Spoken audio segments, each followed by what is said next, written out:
যারা প্রোটিনের চাহিদা পূরণে প্রতিদিন দুধ, ডিম, মাছ ও মাংস খেতে পারেন না, তাদের জন্য ধান গবেষণা ইনস্টিটিউট উদ্ভাবন করেছে পুষ্টি সমৃদ্ধ বালাম জাতের ধান ব্রি ১০৭। এ ধান চাষে সফল হয়েছেন গোপালগঞ্জের কৃষকরা। গবেষকরা বলছেন, সাধারণ চালে ৬ থেকে ৮% প্রোটিন মিললেও প্রিমিয়াম কোয়ালিটির এ ধানে মিলবে ১০.০২%। গোপালগঞ্জ প্রতিনিধি মনোজ সাহার তথ্য ছবিতে একটি ডেস্ক রিপোর্ট। ২০২৪ সালে সারা দেশে চাষাবাদের জন্য অবমুক্ত করা হয় উচ্চ প্রোটিন সমৃদ্ধ ব্রি ধান ১০৭, যার জীবনকাল ১৪৮ দিন।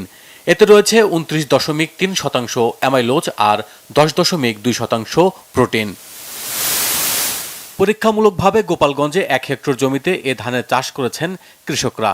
ফলনও হয়েছে ভালো। প্রতি হেক্টর জমিতে ৯.৫৭ মেট্রিক টন ফলন দিতে সক্ষম হলেও এবার কৃষকরা ফলন পেয়েছে ৮.৭৫ মেট্রিক টন। এতে বেশি লাভের সম্ভাবনা দেখছেন তারা।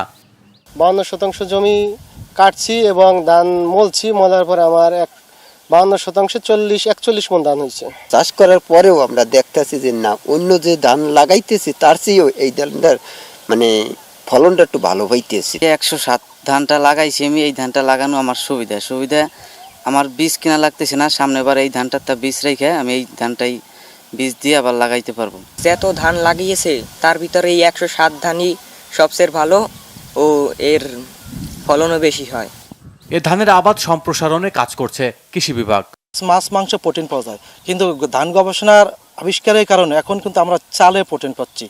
এটা একটা বিশাল বিষয়। মনে হয় পৃথিবীর কোনো দেশ এটা এখন পর্যন্ত সে ধানের মধ্যে প্রোটিন সেটা দিতে পারে নাই। অনুকূল পরিবেশ পায় ৯.৫ টন পর্যন্ত ফলন দিতে পারে।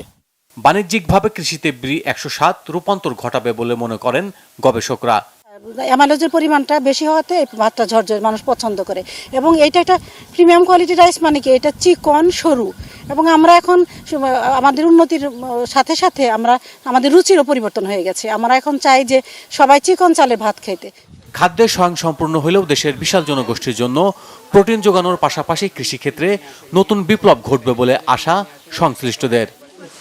Bangla vision news desk.